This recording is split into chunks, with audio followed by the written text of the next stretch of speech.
Hey, we've been in a series, My Messy Family. And I think we've seen week after week, if you've been here, that families can be messy. And I think one of the reasons we love movies and TVs so much is because they make us feel normal, don't they? The series finale of This Is Us, did anybody watch it? Nope, we got two people. There were 6.4 million people watching the series finale of This Is Us, and so most of you don't watch it, you don't know. But it's like the most dramatic non-soap opera you could imagine. Amy and I watched it for a while, and we realized, I think we have too much real-life drama, so we weren't enjoying it. So we quit. But we watched this because it makes us feel normal. 6.4 million people. That's more people than watch Sunday Night Football. Isn't that crazy? That's normally the number one show on Sunday night. And the reason we watch these shows, right, is because we love drama, especially when we're separated from it. Right. Right? I think we come to expect it, like when we watch a TV show. I have a cool, low boom to my voice today, don't I? That's nice. But in real life, we don't normally expect the kind of drama that we see on TV, right? But should we? Should we expect life to be normal, or should we expect it to be dramatic? I think this is a healthy question. So this is what I want us to ask today as a church. I want us to ask, what should I expect from my family? I'm going to turn these off just in case that's what's causing the buzz. What should I expect from my family? If you're taking notes, this is the question we're going to be answering today. Expectations can be dangerous, can't they? In AA, they say expectations are premeditated disappointments. And I don't know if I agree with that wholly. I will say unspoken expectations are premeditated disappointments. But we have expectations. It doesn't matter whether we want to have them or don't have them or try not to have them. We innately just are people who have expectations about life and about family. And we've been following the family of this guy, Abraham, through the book of Genesis. And man, we've gone chapters 1 through 24. And you could see this guy, Abraham, talk about premeditated disappointments. He has disappointed everybody. He's disappointed his wife, his kids, and now maybe they're wondering, what should we expect? What should he expect? What should this family expect from each other? And if you just follow the beginning of Genesis 25, I'll kind of summarize some of what happens. So last week we talked about how Sarah, his wife, died. And so in chapter 25, he gets remarried. He has 6 more kids. So he's got this first kid, Ishmael, that he had with his wife's servant, Hagar, who wasn't the promised child that God gave him. And then Abraham and Sarah, when Sarah's 99 years old, have the promised child, Isaac. And then Sarah dies. Abraham has 6 more kids. And so Abraham's like, well, I don't want to give these kids nothing. And so he takes the 7 kids that were not the promised ones. He gives them something, and he makes them leave. They all leave town. And then he lives 175 years. Isn't that crazy? Then he's buried next to his wife, Sarah. And then God blesses Isaac. Abraham gives Isaac everything before he dies. And so Isaac is the one who has the wealth of the family. And then Ishmael, the son that was not the promised son, but he was actually the firstborn son of Abraham, he has 12 sons. And they become 12 tribes. And it tells us that Ishmael lived 137 years, which is a crazy long amount of time too, right? And it says when he died, his descendants were hostile to the other relatives. And so did they get along? No. Was it messy? Yes. And so I don't know what you should expect, but I'm going to tell you right now, this is what you should expect. What should you expect from your family? A mess. I just told you the name of the series, right? It's My Messy Family. And so it's not just these famous people who have messy families. We watch these dramas, and it's not just us, right?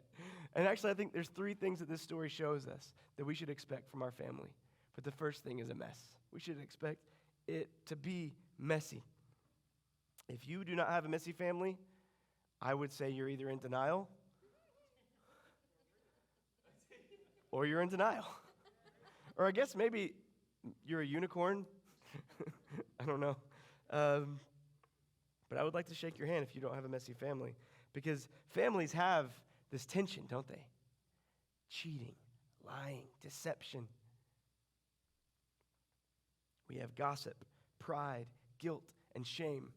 And if you look at the life of Abraham, every one of those things I just said, his family has these things. And that's not even scratching the surface of their problems. So good luck with that. And the funny thing is, it's far from over. And so, welcome to church, right? Your family's going to be messy. It's going to be ugly. This is the way it is. Is there any redeeming quality? Is there anything good you can expect? Is a mess all you can expect? Of course there's a redeeming quality. Yes, there are good things you can expect from your family. But I'll give you a little hint on our way to discovering what they are. They're not from you. And so let's drop into the story. Genesis 25, if you're there. We're going to start in verse 19 today. This is the account of the family line of Abraham's son Isaac.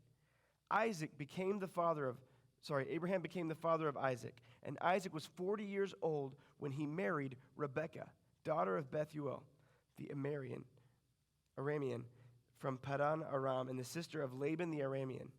Even though Isaac was promised great nations, it didn't happen right away. So you hear that Isaac's 40, he marries Rebekah, and we're about to see it's 20 years before she ever gets pregnant.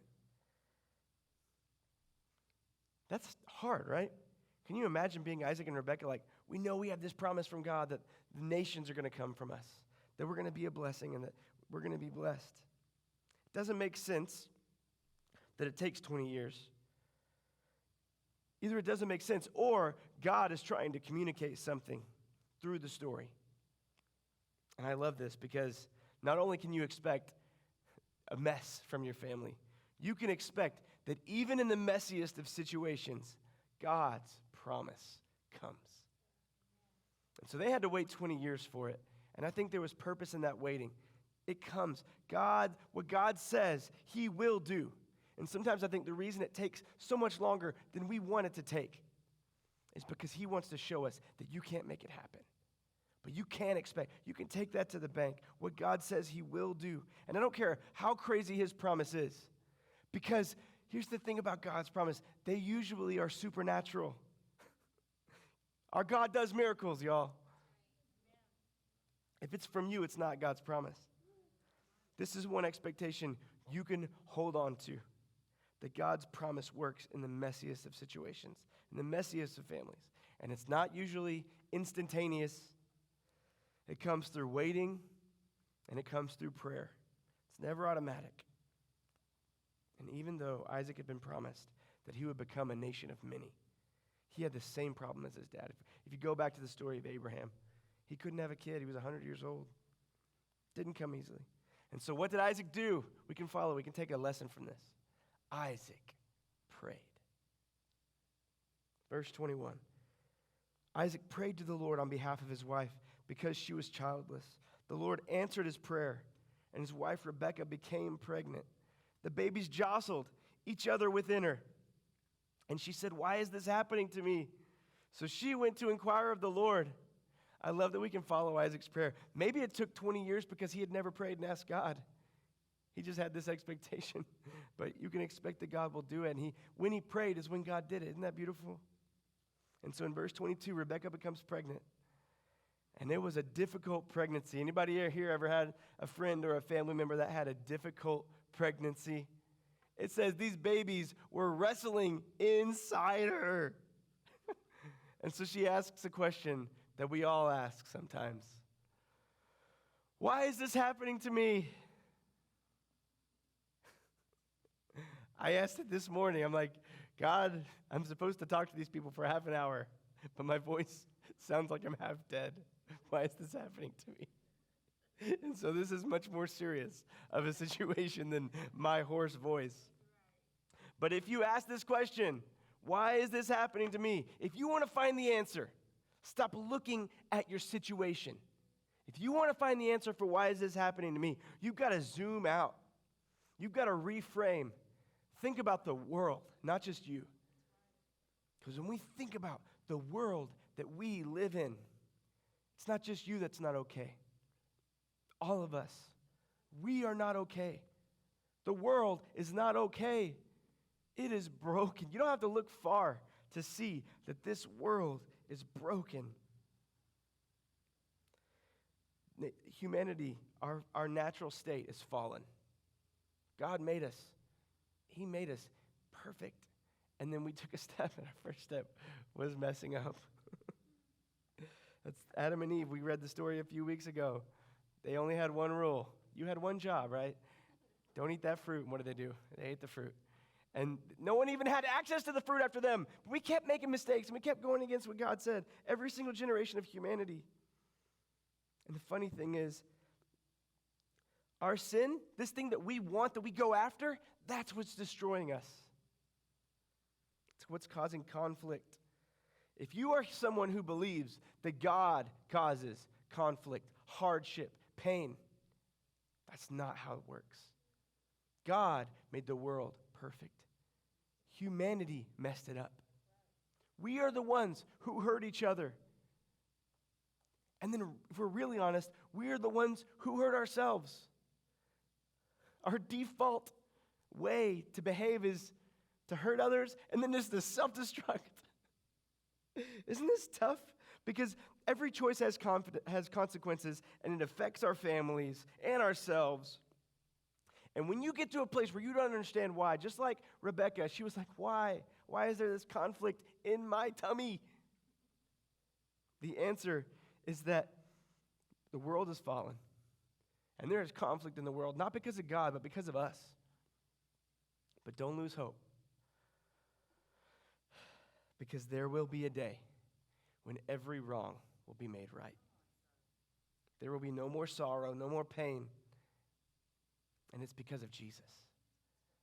Jesus came into our fallen, sinful world, and he did what none of us could do. He lived a life that perfectly honored God. And when he died on that cross, the death that he did not deserve, he put his arms out and he said, come on, come to the Father.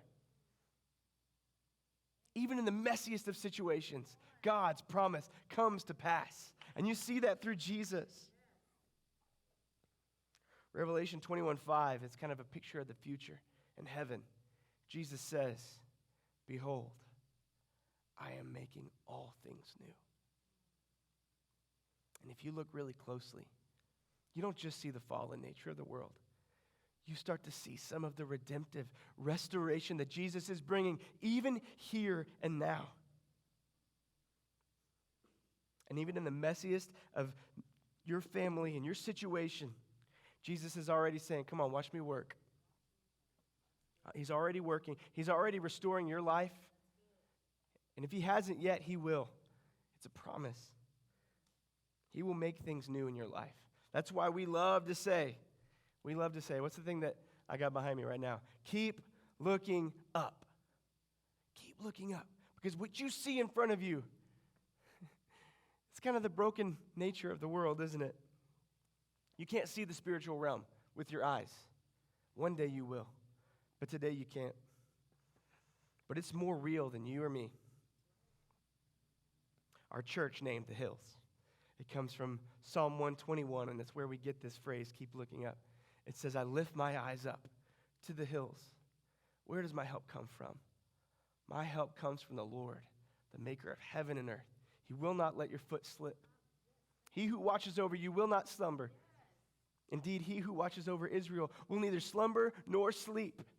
The Lord watches over you. He will be the shade at your right hand. The sun will not harm you by day, nor the moon by night. The Lord will keep you from all harm. He will watch over your life. So keep looking up. Because his promises aren't for this day, it's for eternal. And they're eternal promises. So you can expect your family to be messy. You can expect God's promise to come, even in the messiest of situations. And then when Rebecca calls on God, you can expect that he's going to explain to her what's happening in her womb. She's experiencing this really difficult, hard thing, but God is there. And here's what he says. Verse 23, The Lord said to her, 2 nations are in your womb, and 2 peoples from within you will be separated. One people will be stronger than the other. The older will serve the younger. When the time came for her to give birth, there were twin boys in her womb. The first to come out was red, and his whole body was like a hairy garment. So they named him Esau. You want to know what Esau means? Hairy. So if you know anybody named Harry, this is where it came from. After this, his brother came out with a hand grasping Esau's heel. So he was named Jacob. You know what Jacob means? Supplanter. Just means the one who holds on to the heel. I have a Jacob in my house. It's a really weird meaning for his name, but it's not. We didn't name him after what his name means. We named him after who this guy was. So Isaac was 60 years old when Rebekah gave birth to them. Did you hear that? So here we have this 60-year-old mom with newborn twins who are fighting before they're even born. You thought you had it hard. Oh, man. Conflict always makes a mess, doesn't it? And these boys are fighting. And it doesn't mean that God's not working. So if you feel conflict in your life and your family, that does not mean God's not working. God works in the middle of the conflict. And so it means you can expect more conflict. And so as these guys grow up, here's what happens. Verse 27, the boys grew up. And Esau became a skillful hunter, a man of the open country, while Jacob was content to stay at home among the tents. Isaac, who had a taste for wild game, loved Esau. So Esau was a daddy's boy. But Rebekah loved Jacob. Jacob was her mama's boy. Once when Jacob was cooking some stew, Esau came in from the open country. Famished, he said to Jacob, quick, let me have some of that red stew. I'm famished. This is why he's also called Edom. You know what Edom means? Red. So he's hairy and red.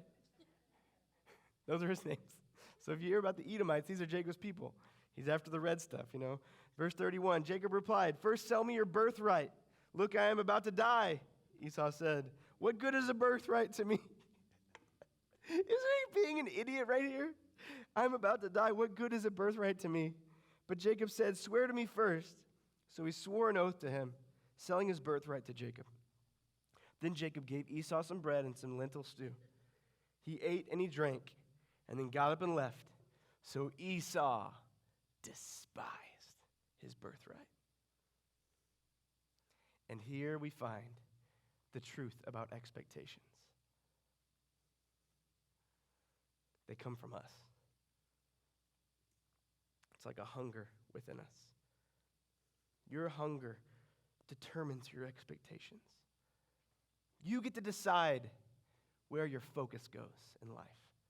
Somehow in this world where God is all sovereign, you get to make decisions for yourself. You can influence what you are hungry for. And this can be an amazing thing, or it can be disastrous. Esau was hungry for what? That red stew.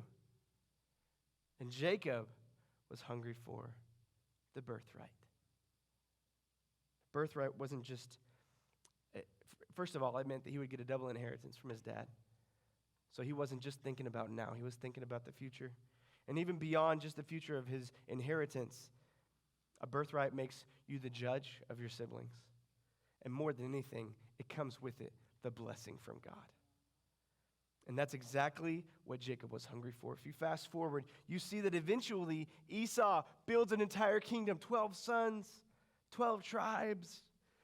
He's got all the stew he could ever want, right? But then Jacob is the one who is held in high esteem. If you read the whole Bible, you will never hear God be called the God of Esau. But what have you heard? God of Jacob. Because Jacob had a hunger for the honor and the blessing of God. And even later in his life, we're going to read about it in a few weeks, he wrestles with the angel of the Lord and says, I'm not going to let go until you bless me. And even though he gets an injury in his hip, he gets the blessing of God. So the ultimate expectation is eventually you will get what you're hungry for. You maybe could put it off for a little bit. But if you stay hungry for something, eventually you will get what you're hungry for. This is what you can expect from your family. This is probably part of the reason why you can expect your family to be messy. Because we have appetites for things that destroy us, don't we? But even though it's messy, and even though you sometimes feel like you're out of control in your hunger like Esau was, you can still expect God's promise to come. And you will get what you're hungry for eventually. This is why our families are so messy. Because when you are hungry for money, when you got that greed inside you, it's like, I want more. Eventually, no matter who you hurt, no matter what kind of hoops you have to jump through, you will get what you're hungry for. You know that person that said, you know what, I was raised poor, I'm not going to be poor. And they make it. They make it big. And it destroys their family. The same is true. For over a decade, I struggled with an addiction to pornography and lust. And praise God that He set me free from it. And I'm not saying that I'm no longer tempted. I'm just saying that God has helped me find another way and a new hunger. But if every time you see an attractive person, you lust after them, I am warning you. Eventually, you will get what you're hungry for. Hear the word of caution. I'm begging you. You think it's harmless to have like this little hunger appetite for something that's not healthy, but it's not harmless. It's going to destroy you.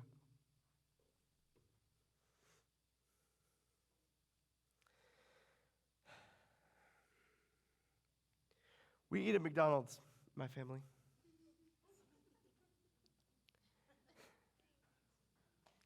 Did not expect claps for that.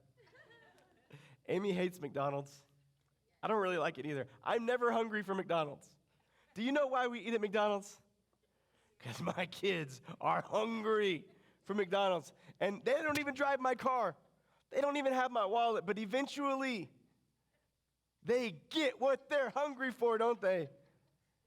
McDonald's does not make a bunch of money on adults eating there. It is those Happy Meals. Because eventually, they get what they're hungry for. So I want to beg you. I want to implore you. Examine what you're hungry for. Be real with yourself. I'll never be a vegetarian. If that's you, power to you. I think it's healthier. I think you're going to feel better because of it. That's just not me. I think God made steak the most delicious food on the planet for a reason.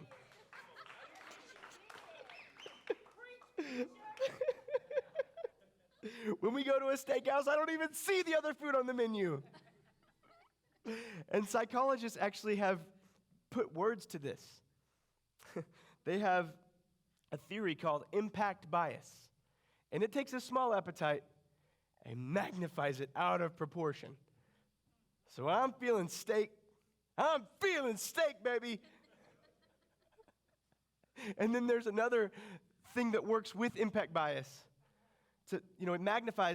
Impact bias magnifies the appetite. And then there's another thing called focalism. Focalism focuses the mind on one thing and blurs out everything else. This is why I don't even see anything on the menu besides steak. And this can be so good if your focus is God's word. If your focus is God's way. But man, can this not be the most dangerous thing on the planet? When you're hungry for something and you're letting it take your focus. It takes a simple appetite and magnifies it out of proportion. I felt this. This is why it's so important for us to examine what we're hungry for, because eventually you will get it. And if you're not intentional, the thing you're hungry for is sin. All of us. This is our default, right? The default for humanity. And I don't want you to hear me say this, and I don't want you to start feeling shame, because this is not just I'm pointing to you. I'm saying, hey, every single one of us, our default is sin. We are hungry for things that will destroy us. And if we get them, They will. Sex, money, power, revenge, pride. This is why our families are so messy. So messy. In fact, this is what you can always expect. Just take this to the bank. You can always expect this if God is not part of the equation.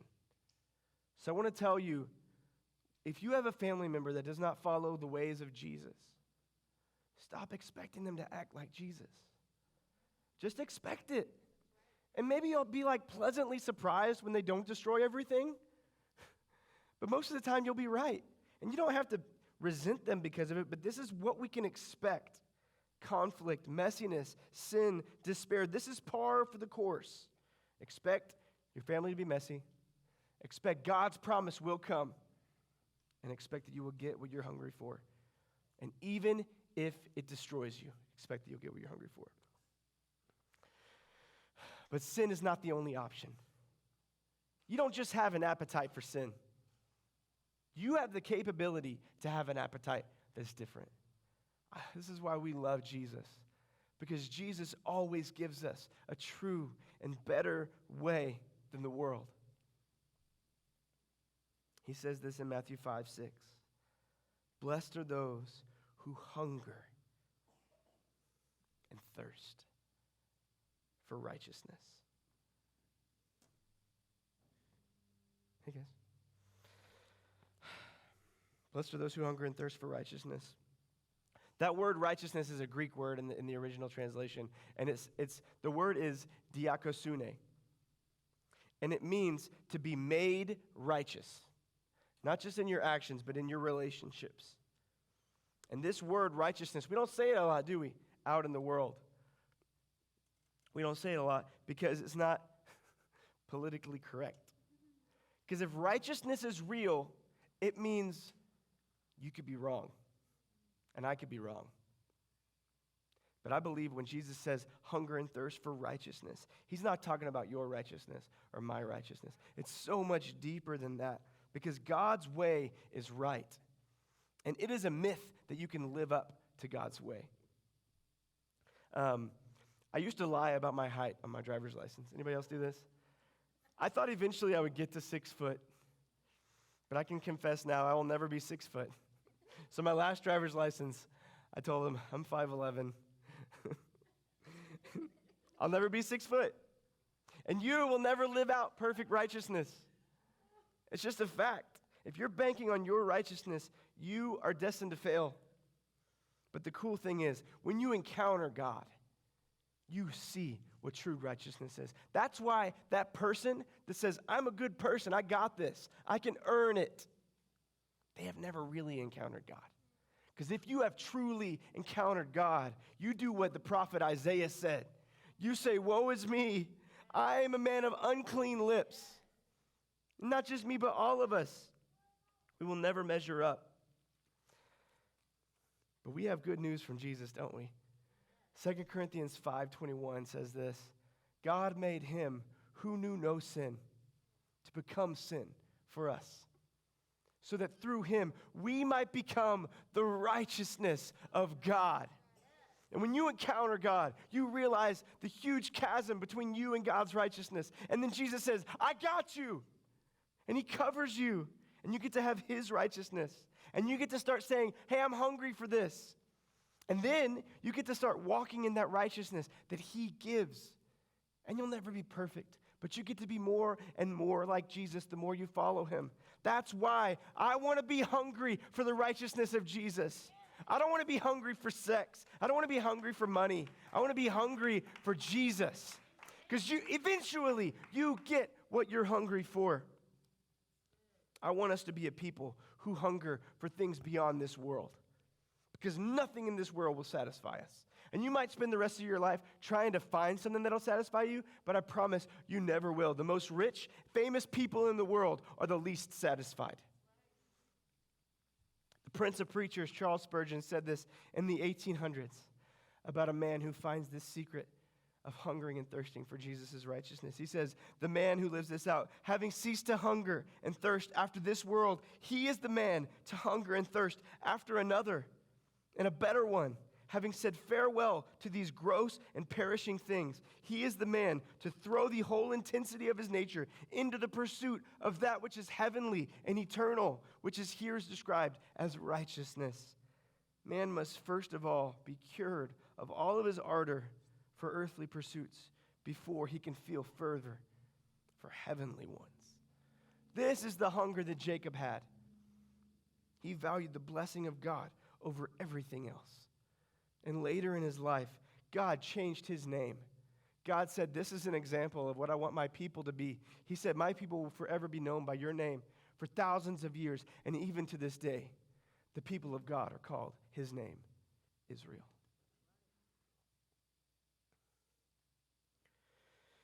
And Esau, because of his unchecked hunger, he gave away his birthright.